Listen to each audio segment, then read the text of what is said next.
on, Monica. We got a new kitten. We did get a new This kitten. is Onyx. Onyx. Say hi, Onyx. Say hi to the world. And he wasn't sure about your singing, but he likes to sit up there most of the time. I'm trying to remind Onyx that Onyx is not a bird. There you go. Yep. So we have our Onyx. We do. Mm-hmm. We just got back from North Carolina not too long ago. Yep. We got back from North Kakalaki, Pagan Pass, Inc. Yep. And Onyx was saved for us by the mama cat because the animal control came and took all the litter. And Onyx's mom hid him out for us. So that was cool. Mm-hmm. What else is happening? Oh, we got 4 more days to vote for your favorite pagan artist from the IPMA Music Awards. 4 more days. You can vote for your favorite pagan artist by going to ipaganma.org. And you can vote for your favorite male artist, female artist, and favorite band. So there's only 4 more days because that big ceremony for the IPMAs is going to be at Starwood this year in Ohio. So yeah, that's the news. So if you haven't voted, go vote. What else is happening? We're in a mess right now because we are going to be leaving again soon. We're heading to Pennsylvania. Yep, we're headed to Pennsylvania. Yeah. So we're might do some festivals up in that area. So we'll let you know once we get that finalized. Yeah. And while we're in North Carolina, we met a lot of cool people. We did meet cool festival. people. Yeah. We did meet. We met Chuck Onyx from the International Pagan Radio. Yeah. One of the founders over there. And he was pretty cool. Yeah. And we met fellow podcasters. We did meet fellow podcasters. The Witch Source Society is the name of their show. So we thought they were so cool. We invited them to come join us. So we have Whitney Williams and Courtney Guzman. Here they are. Hello. Hi. Witch Source. Hello. And we can't hear them. No. We can't hear them. The second. Let's see if we can't. Can you hear us now? Oh, you guys are muted. Oh, now we can't hear you.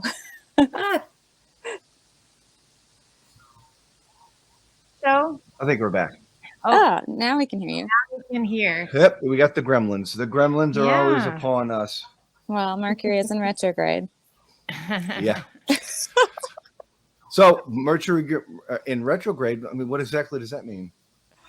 Oh boy. So Mercury rules everything: communication, technology, scheduling, traveling, and all of those fun things. So when it goes retrograde, typically 3 to 4 times a year.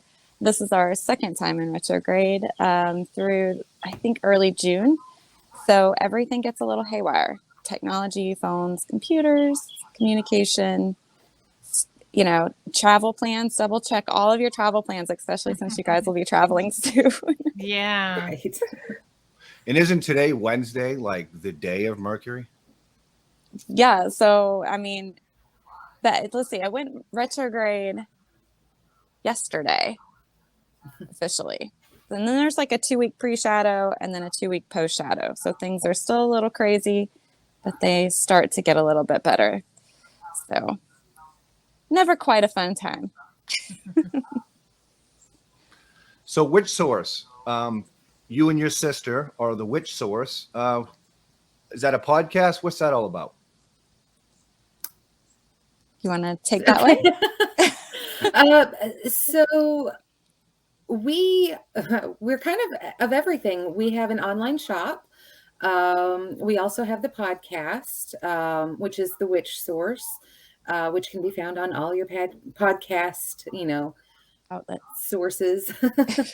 But then on top of that, we also have our Facebook group, which is the Witch Source Society, and that's where we love for new people to come on, meet them, ask questions, give help.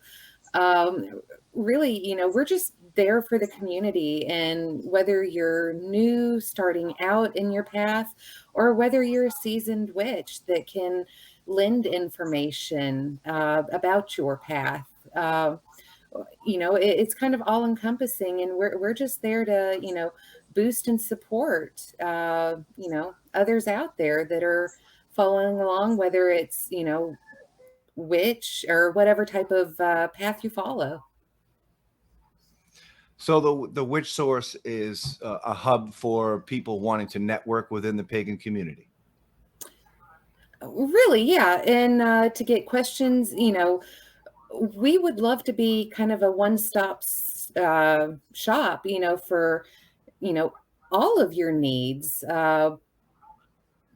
Like I said, whether it's questions, information, products, a lot of people use different products, whether it be candles, herbs, and kind of altar supplies, in the course of their practice. Now, do you sell the products? We do. We do. And I know Whitney's outside, so this is probably why she's muted. It must be loud where she's at. We do. And we do make a lot of the products ourselves. We have spell kits, spell jar kits that we assemble ourselves and that we make. We also sell soaps. That's homemade in my house. So, pretty much we're still expanding on, what we want to do. Nice. When did you start doing the podcast? Okay, so now for the fun question. Hi. Sorry, my little girl was outside and she was not wanting to go back inside, so she was having a little bit of a fit. So I was trying to mute for that. So we started the podcast, I guess it was over a year ago. And so the whole idea and concept behind the Witch Source was to be a place that, the new people could come to, or seasoned witches could come to. And I wanted people to be able to remember that the magic is within them, that they are the source of magic, that it resides within everybody. And so when I started the podcast, it was really just all about information and getting information out there, whether, you're in review, and just getting a review of some of the basics if you are new starting out, but wanted to be a place that people could go to, listen, get information, because I had searched for podcasts for what I was wanting to do and the information I was wanting to know. And I couldn't find a good one out there. So I was like, let's do it. let's be that source, because I can't find what I'm looking for. Yes. Do you have a big following? It seems to be growing. I mean, to only have been really active for about a year.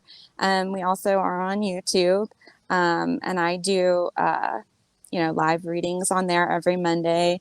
And so that's grown quite a following too. And then, we try to let everybody know more information, go to the podcast, join the group, so that we can really help support each other. So, I mean, the following's growing. I think we've done pretty well.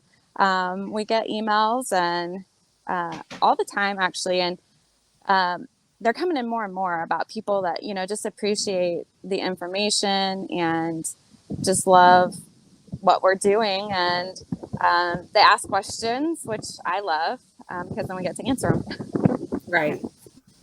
We love questions. I got a question about your readings. When you do your readings, do you ever come across cards that aren't necessarily positive, where it seems like the message is negative? And do you tell them the truth, or do you sugarcoat it?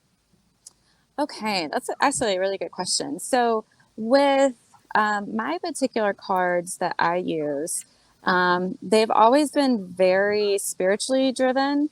And what I have found is they've always been solution oriented. Mhm. So even if they, it comes up that there's something negative around the corner, the guidance is always there on like how to navigate it, you know, what to expect, where to find help, the solutions to it. So, and I think that's why I was always drawn towards these particular cards, especially because they're oracle cards, and not the traditional tarot, because those never really called to me. I think I liked them because they do have some doom and gloom in there, and I have seen quite a few sad and negative things come up, anything from miscarriages and just depression, um, you know people contemplating suicide, all kinds of things have really come up. um, but I like these particular cards because they do offer you that hope. They do offer you the solution and outlet, as well as then, of course, we offer, come join the community. You're not alone. You can come into the group and talk about what's going on and get support from us and from other people who have maybe experienced what you've gone through. So, I mean, so to answer your question, yes, things come up. I try not to sugarcoat, but I like that the solutions are always there. Yeah, Right. because whenever you do run into a problem, the next question is always, well, what do I do about it? Right. So having that solution there, you don't have to ask. This is what, you do this and, it should help. So what is y'all's spiritual tradition? I mean, I read your bio and it said that you're not typically Wiccan, but you guys are witches. So what is your crafts tradition? So this one's fun. We're very different. Yes. So it's funny. We each, even though we're sisters, we started down our paths in different ways. And so I'm more of a traditionalist. I think we both started kind of with the Wiccan, Scott Cunningham and along those lines.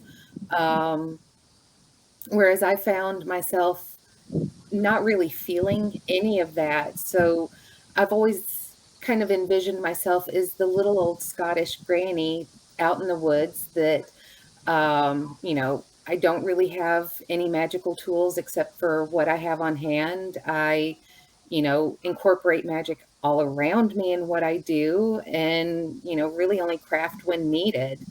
So I guess you could say traditionalist, without any real box for me to fit in.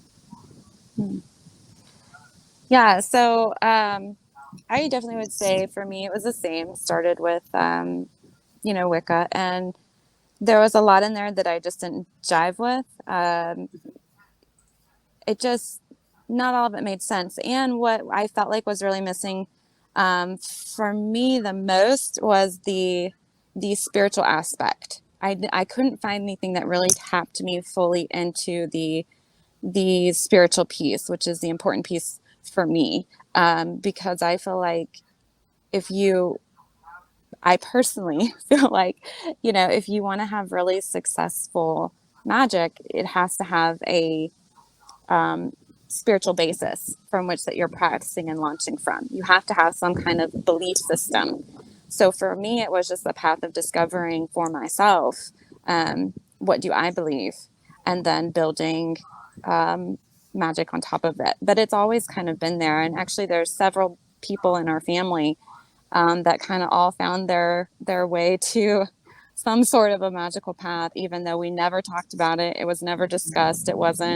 We weren't brought up with it. We weren't raised with it. Yeah, we were all raised going to church, and Right. and then several years later we're all adults, and it's, oh, will you practice? Oh, well, Right. It was kind of that aha moment of, oh wait, we all do the same thing. Now that's cool,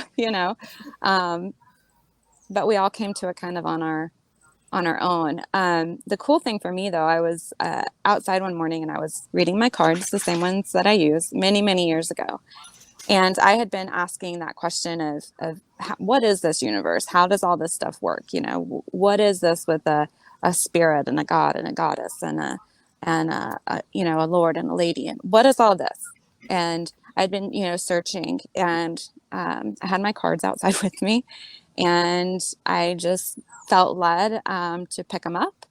So I did, and they told me to, you know, start laying them a certain way. And so I did. And once everything was laid out, it was almost the entire deck. That's when I heard, you know, through the clear audience, you know, that this is how it works. And so that was the basis for what I believe. And I find that it works and it falls in line with everything. Now, aside from that, when we do research for the podcast, what we try to do is really dig into the history. So even if we don't know, or maybe we have an idea, we try to really dig deep into the roots of, okay, where did this concept come from? Where did this, where did the idea of brooms being associated with witches come from, right? Like, so we dug deep, like, where did that start? Where did that come from? So we don't just like keep it baseline. We really try to find out the history so that then people can take that and decide for themselves what they want to believe and what they want to practice. I go for the books, she goes for the internet, and then we jive the two together. Right. So do you have a huge collection then? I have quite a few books. Yeah, I've been collecting for a while, and when I feel like some have, you know, I've ran their course, I'll trade them out and get some new ones, and you know. But yeah, I'm always going to the books, and they're always the really big ones. This is true. So a lot of Wiccan books came out probably, I think, what was it, the 1950s, and then your 70s had like a surge in books. Then the 80s and 90s, and it seems like the books nowadays are just renditions of what already put out there. Do you feel the same way? Yeah, I do. I do. I think people have started to put their spin on it, and I think a lot of authors have gone a step further to sharing some of the mysteries and some of the secrets per se that traditionally were not published, and you know, would not be okay to publish. I think a lot more of that has been coming forward, and then as you start to see new branches come about, I think we're seeing their ideas and their traditions and their practices taking a new spin on all of it, really. And I think it's interesting to see what the new ideas are and the new thoughts, and do they work with the traditional.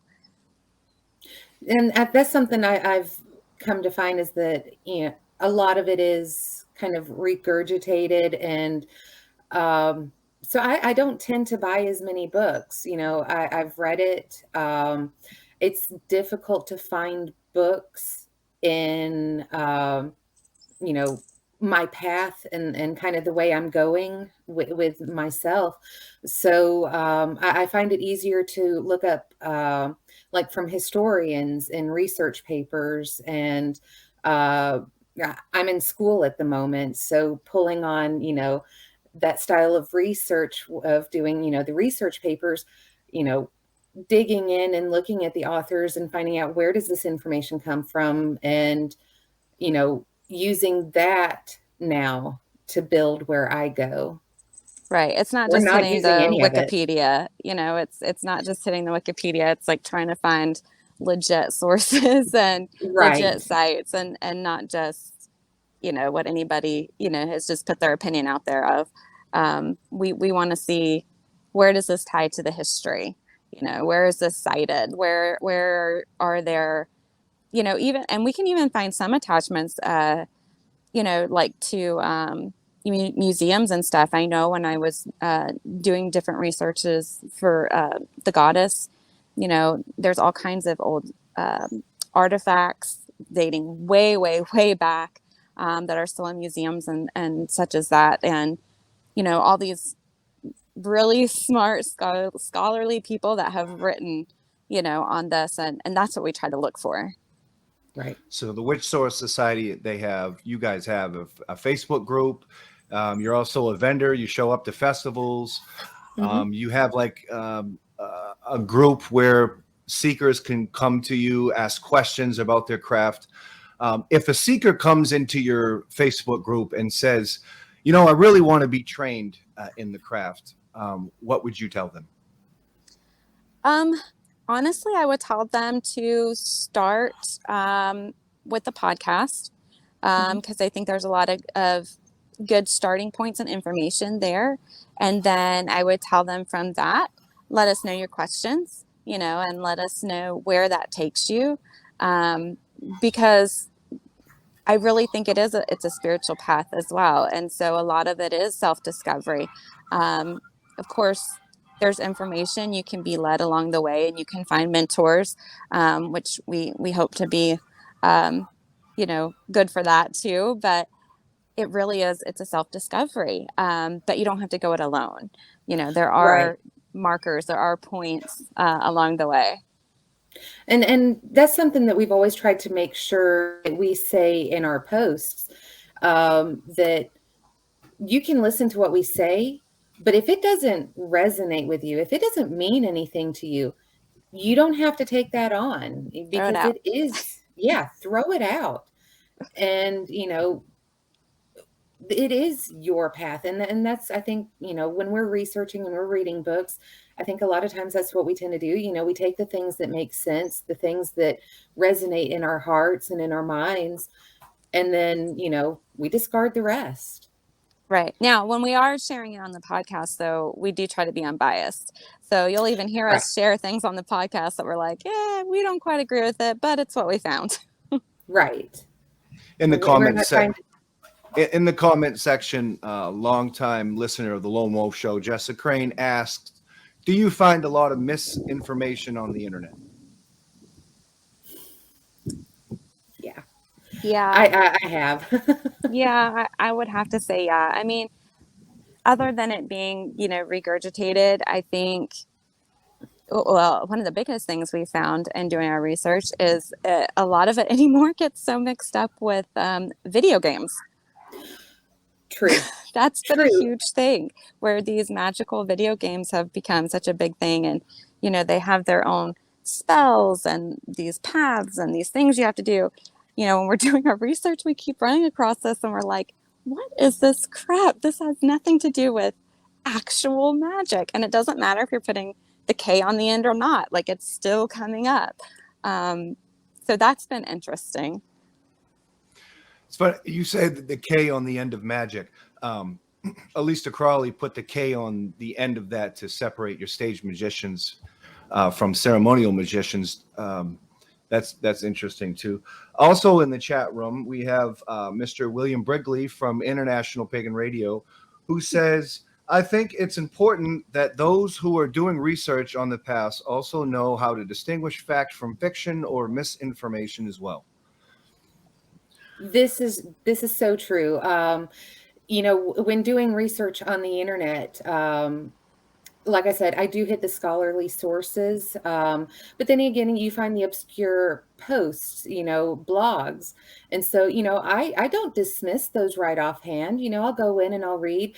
And when you do that across so many different web pages, you kind of get a consensus of where ideas are going, and maybe, going to the history of it, you can find the origin of the thoughts and where people, are getting their informations for their blogs. And it's really interesting because running across a few, you find that it's just straight up plagiarized from different sources. We definitely ran across that for Beltane. A lot of stuff's just copy and paste across many different websites. It's literally word for word on all these different blogs and websites. And that's kind of discouraging because while it's common information, like give your own thoughts, you know what I mean? Like come up with what does it mean to you and how has it been relevant to you, or go the extra mile to right. find And I something think different. I think being in school has kind of led, that when we started doing the research, I wanted it to be, you know, I have to cite my sources. I have to research. I have to look at, the author's bias. Where are they getting the information from? And I really wanted it to be like that with our information so that we're giving the most accurate, weeding through, looking for biases when it comes to the information and, just Well, and doing the that's best work that we can. exactly. And that's like we said, like even with some like the lores or the legends or like some of the Mhm. stuff that we even don't necessarily agree with, we still put it out there as, hey, we found this. We don't particularly agree with it, but here it is. We're going to leave that right there and let you decide for yourself what you want to do with it. Take it or leave it. And a lot of um, a majority of the books and resources that I use for history are the older books. And I do have some of the newer ones as well, but a lot of them are the older, and they are very much Wiccan based. And I think that, Wicca really did pave the way for the publications and for people of, a magical Society path, today. right, to be more accepted and probably get a little bit better understanding. So we greatly appreciate that, even if we aren't Wiccan ourselves. We definitely appreciate the work that they did and the path that was paved through that. On an interesting note, one thing that we found recently, a lot of the terminology that has come about from when we've been doing our research didn't actually exist until the Inquisition time. And that was very fascinating that it was during those burning times and during the Inquisition when they were trying to come up with words to put to things that they didn't understand. And of course, a lot of it, those people weren't witches. And so a lot of this stuff was very much fantastical and made up. But a lot of these terms still survive today and are used in the magical community. And I thought that was Right. very, very interesting to find. And it's What's noted. your favorite? What's your favorite go-to book? Anything by Ellen Dugan. We love her. I do love Ellen Dugan. She's just got a great way of writing. She's very personable. She's funny, but she's got a lot of good information. I also like Raven Silverwolf. She's one that I feel like has been around a long time and has some good information. Gramasi. Gramasi is one of my absolute favorites. I love Raven Gramasi as well. Yeah. I haven't heard of Ellen. I have heard of Gramasi, and I've heard of Silver Ravenwolf. Who's Ellen? Ellen Dugan? Oh, she's great. She's been around for a while, actually. Yeah. And she writes regular novels as well. Yeah, she's got a whole bunch of books. You really should check her out. She's got all different kinds of books for whatever you're interested in. She is Wiccan. Gardening, yes. What is it? The Witch's Hearth or Home. She just covers witchery, cottage witchery. That was it. Magic, prosperity magic. She's got all kinds of books. She's great. She really is. So what is Ellen's tradition of Wicca, and have you tried contacting her? No, I have not tried contacting her. And I have not asked. I don't know. I guess I've just always been a fan and really appreciated her work, but I've never actually thought to contact her. But I know she several years ago used to do a lot of podcast interviews, and some that she would regularly interview on. But I don't know. We haven't actually thought to reach out and ask her. Might be worth it. One thing that I've noticed within our pagan community is a lot of these authors and the likes, they love it when you reach out to them. And with, especially you guys having a podcast, The Witch Source, if you guys reached out to her, hey, I'm a big fan. Would you mind coming on our show? I mean, not only that, is that going to continue the seeking, but it's also going to give promo to her and you at the same time and maybe even learn together. Just putting it out there. Yeah, thanks. So that's I love that. So that's really cool. Yeah. So where do you see the future of the Witch Source? Podcasting, vending, outreach. It seems like you give. It seems like you touch upon a lot of the history of the craft, which is very important, mind you. Where do you see that where are you guys going to be in the future? 5 years, 10 years? Brick and mortar store. Brick and mortar. Hmm. That's I've the always goal. wanted to own a shop. Mhm. That's the goal. And I really want a place to be able to do meetings, classes, mentoring, gatherings, our own events, and I do some energy work as well. And I would love to have a base, to be able to do that from, so people can come in and, work on that, but also teach and do a lot of workshops and really help people and bring people together, build that community. So that's the goal. Absolutely brilliant. Absolutely brilliant. Now, do you have a certain time you do your podcast, time and days, or is it just random? We try to get something posted every Wednesday. We don't do the podcast live like you guys do, which is kind of awesome. We like that. But we record and then post. But I do the readings on Mondays at 12:30 p.m. Eastern on our Facebook page and on the YouTube channel. If anybody wants a reading, that's always fun. And then we do a lot in the group. A lot of stuff is in the group. And the group is the Witch Source Society private Facebook group. Yes. Yeah, because a lot of people aren't out of the broom closet, so we did keep it a closed group to provide the privacy for people. I know, we've kind of just recently came out of the broom closet, so because and that was due to a lot of family members and just situations that we were in, work situations. Right. We It's live actually in the one of South. our next podcast subjects. Yeah. So we're totally understanding of people that, that take their time or just aren't comfortable. It's really a shame that still happens, that people will say, oh, you're into this, so because of that we're gonna Well, not and let I've you. even had emails from people who it's been like, I've really appreciated your podcast. It's helped me so very much. My husband doesn't know, or my wife doesn't know, or they don't approve. And it's hard for me to find resources. So I really appreciate your podcast. I actually get quite a few emails like that. And I'm glad that we are able to be there for them when they are on this, beginning seeking and searching. And they're not able to feel like they can, come out with some kind of disapproval. I mean, even in our, marriage. So Andrew over there on YouTube wants to know what the channel name is for your podcasts on YouTube. Oh, on YouTube, The Witch Source. The Witch Source.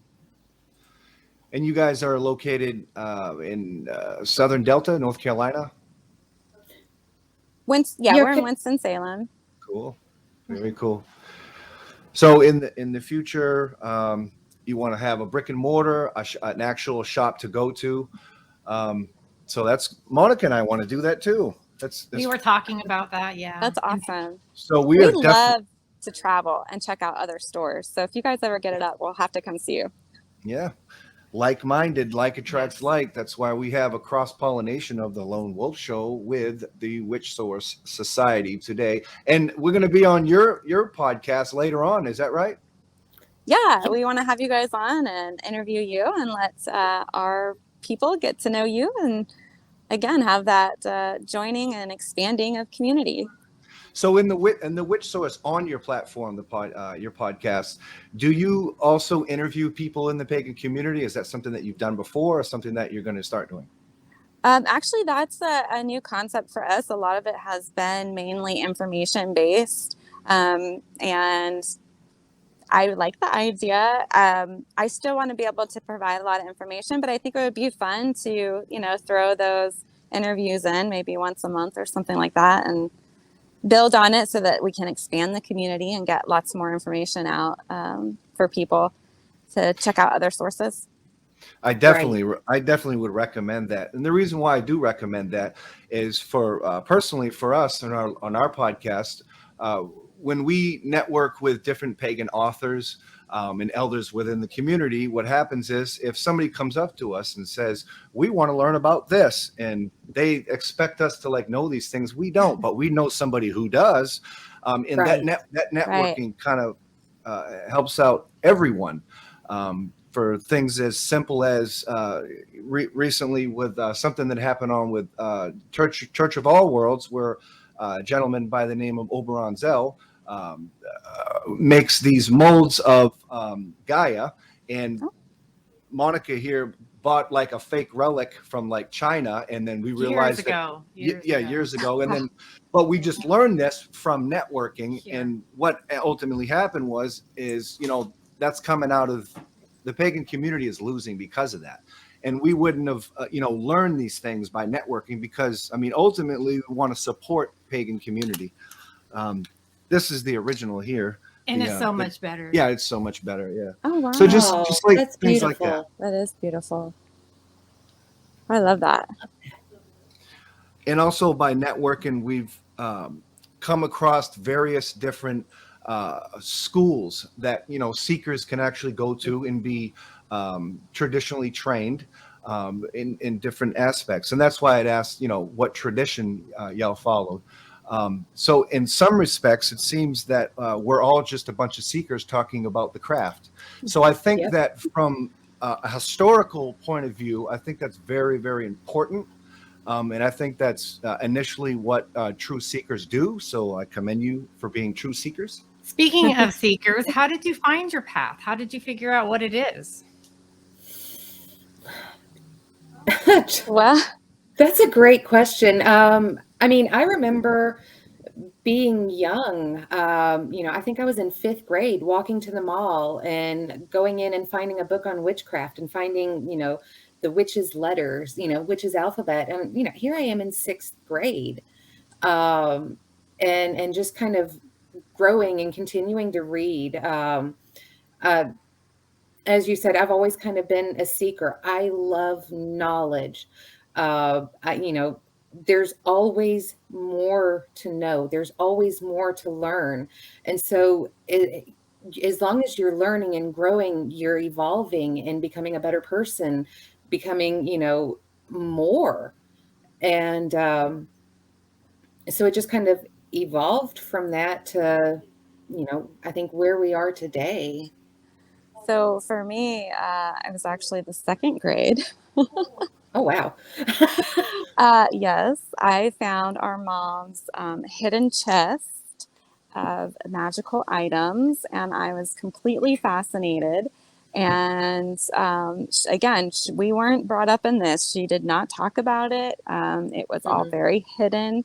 And I was home from school one day and I found it and I was like, oh, this stuff is amazing. And so I found one of her books that was hidden and I kind of stole it and started reading and was fascinated. And just never stopped reading from there. What was the book?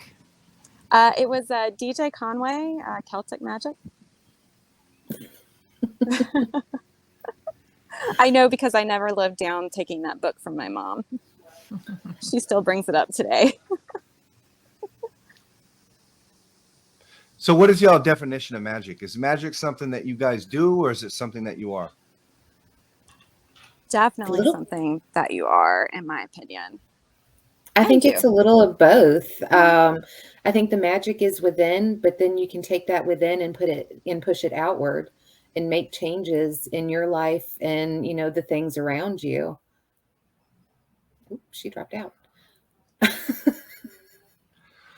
I'm sure she'll log back on. William Brigley in the comment section said, the Epic of Gilgamesh, astronomical diaries of ancient Babylonia, Egyptian text, Hagia Sophia. I really don't know how to pronounce some of this stuff. Göbekli Tepe, lots of ancient discoveries to explore. Yeah. So totally right, historically, yeah.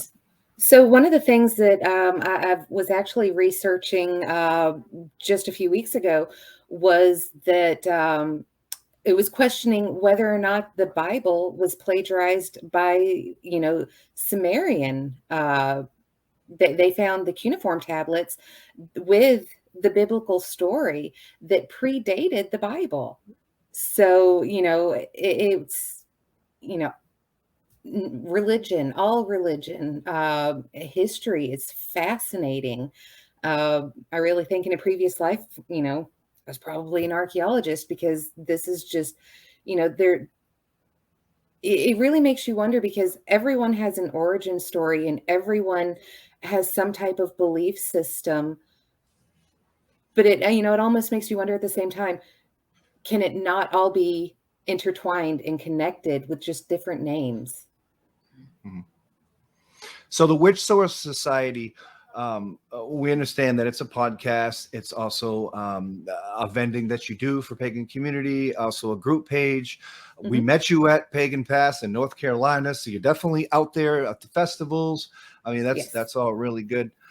As far as roles go within that infrastructure with you and your sister, what would you say both of you guys do for, independently, or what's y'all's kind of roles with that? So since the inception, she's really been the face of the business. She does the live readings, so she's been out there more. But mainly, she's had a lot more time where, I have children, so I'm in scouts, I'm in, school, I work full time. So she really has been, the face of the business, but we coordinate on everything. Um, you know, Everything that we make, we're together making it. Except for the soaps. She always thought that was dangerous. The She's lies. fascinated by it. Yep, she's fascinated by it, but the lye, I think, scares her. Uh, Whereas I'm more willing to take the risk, and it's fun. I love doing it. Uh, it's just it's kind of fallen the way it's fallen. But doing the podcast is kind of getting me more out there. I graduate soon, so then I can take on, additional roles and really getting out there and getting into the community. Very cool. Is your sister there? You there? Yeah, I'm here. Okay, cool. I'd ask your sister why you was gone for a minute. On the different which source, we know that the infrastructure has the podcast. We know that it has the vending, the outreach for on your group page to people who want to know about the craft. My question was, what were the different roles that you as sisters play to contribute to your particular society? Oh, okay. Good question. I don't know what she already said, obviously, but so let's see. I started it with wanting to do the podcast, and that was like the main thing. And so gathering the information for that, definitely.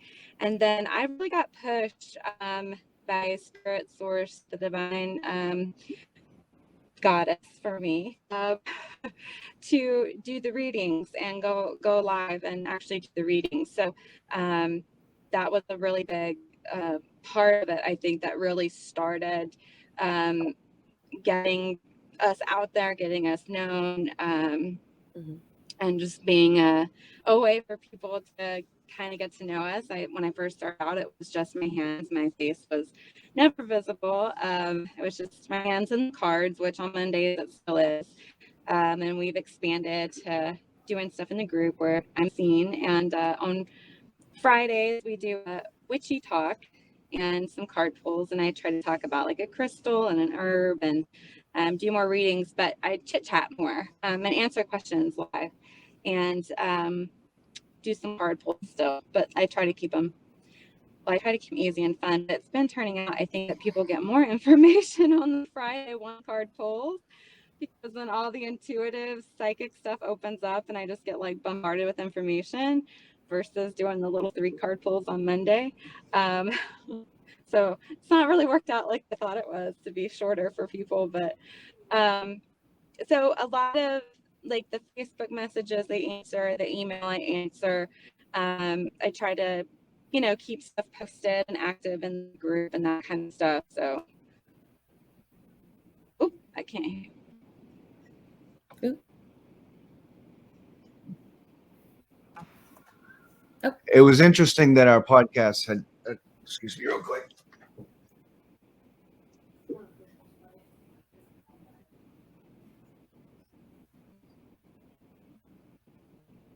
Oh no. There. So is it, We're back now again. that we're back, early in the podcast, we talked about the Mercury retrograde, how it affects communications and all of these things. And it's funny how that in the middle of our show, here we go, we have these gremlins and there's Mercury. problems like that. Do you think that, like, well, we know that as witches we manifest our own reality, but do you think that manifestation can happen within a 45-minute time frame? And do you think that because we commented on this technical problem because of the retrograde, that it has manifested within our podcast? Would you agree with that? So I don't. You don't?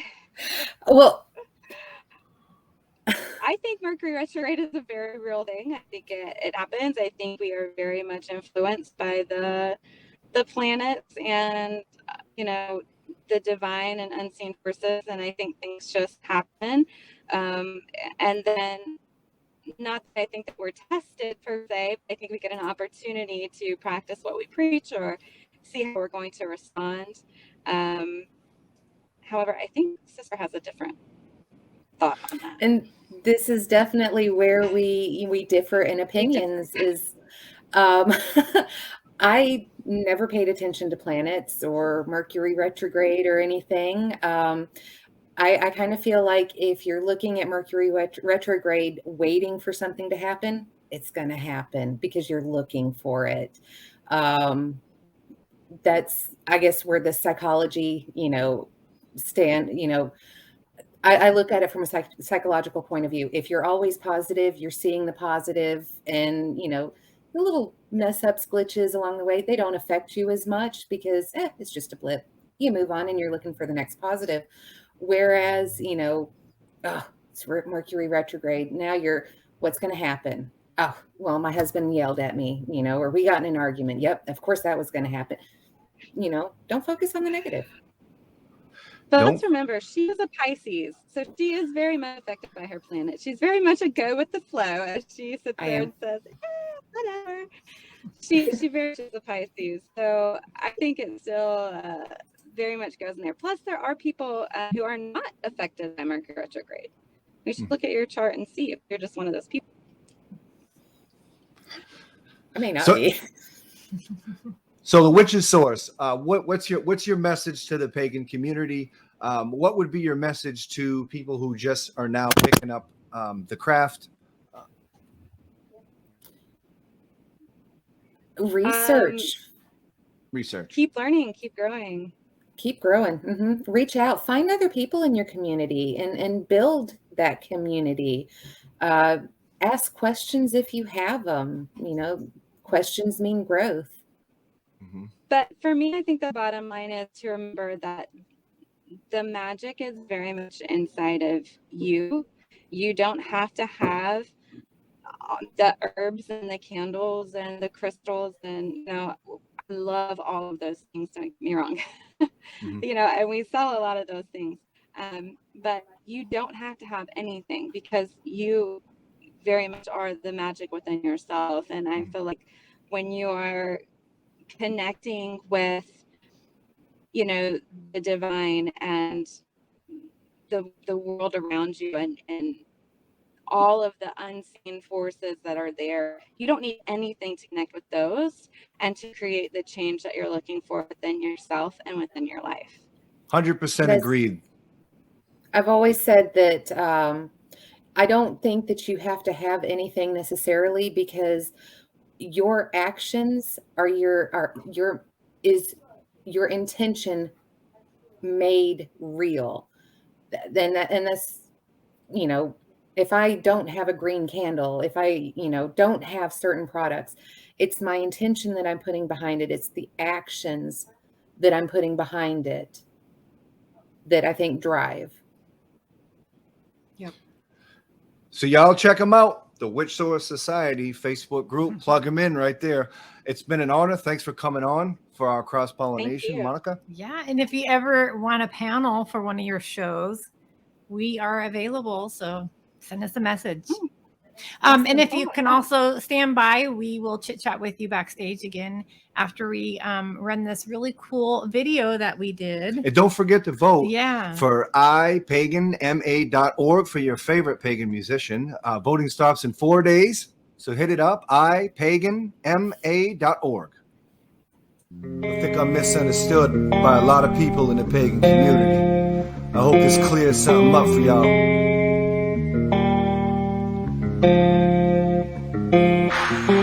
Homage to the pagan living in a dungeon. If you can dream, you can live in abundance. I hustle out, I hope you hear me out in London. Many layers of the craft like an onion. Be the best, you would not to be redundant. I did some things I should have done, but I was drunk then. You're not a god and you don't get the judgment.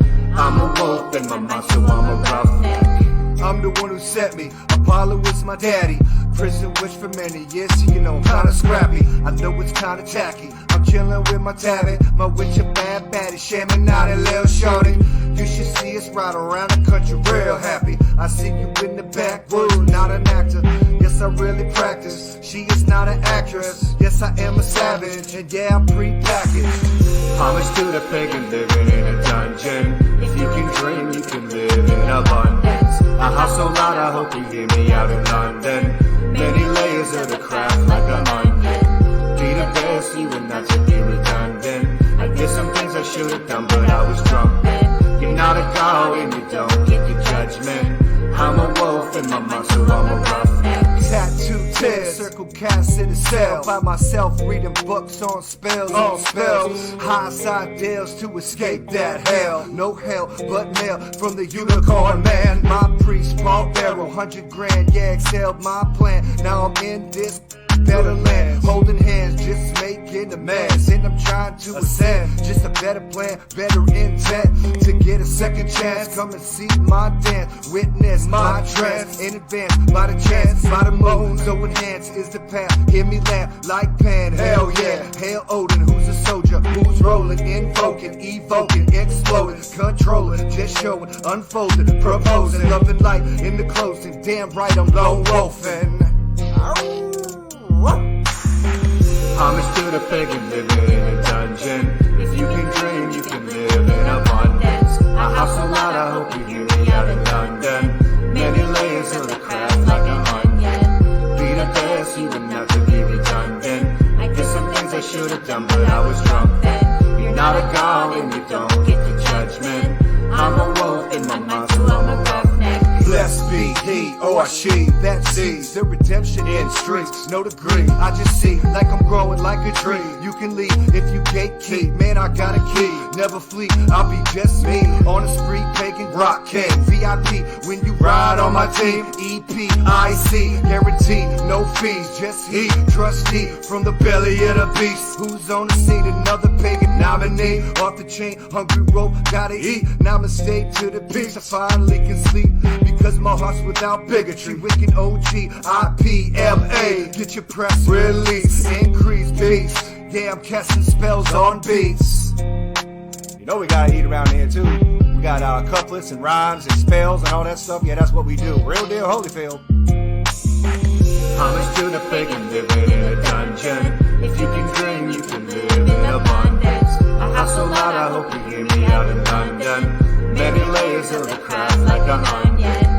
Be the best, you would not to be redundant. I did some things I should have done, but I was drunk then. You're not a god and you don't get the judgment. I'm a wolf and my monster, I'm a roughneck. Never be defined by your past. It was just a lesson. Not a life sentence. Now I'm saying don't be judging nobody because you ain't never walked in their moccasins.